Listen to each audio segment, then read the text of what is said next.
Hello, আমি মোনা। আজ বানাবো পুঁই শাকের চচ্চড়ি, সেটা একটু অন্যরকমভাবে। তার জন্য কড়াইয়ে সর্ষের তেল গরম হয়ে গেলে 5 ফোড়ন, শুকনো লঙ্কা, তেজপাতা ফোড়ন দিয়ে আমি এর মধ্যে আলু, কুমড়ো আর মিষ্টি আলুটা একটু ভেজে নেব নুন দিয়ে।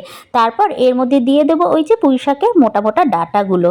তারপর কিন্তু একটু কাঁচা লঙ্কাও দিয়ে দেবো আর নুন হলুদ দিয়েই আমি এটা ভালো করে একটুখানি ভেজে নেব। তারপর এর মধ্যে দিয়ে দিয়েছিলাম বেগুন, যেহেতু বেগুনটা একটু নরম তাই লাস্টে দিলাম, আর দিয়েছিলাম পুঁই পাতাগুলো।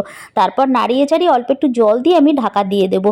তারপর এর মধ্যে ভেজে রাখা জিরে, শুকনো লঙ্কা আর ধনের একটু গুঁড়ো দিয়ে দিলাম, আর অল্প চিনিও দিয়েছিলাম। আমি শিলনোড়ায় সাদা সর্ষে, কালো সর্ষে, নুন দিয়ে বেটে রেখেছিলাম। সেই বাটাটা আমি এর মধ্যে দিয়ে ভালো করে নাড়িয়ে চাড়িয়ে একটু ঢাকা দিয়ে দিয়ে রান্না করে নিলেই কিন্তু তৈরি হয়ে যাবে এই যে সর্ষে বাটা দিয়ে পুঁই শাক। তোমরা এরকম মাঝে মাঝে বানিয়ে খেয়ে দেখতে পারো, একটু অন্যরকম লাগে, বেশ ভালো লাগে। ডালের সাথে না এটা খেয়েছিলাম আমরা। টাটা।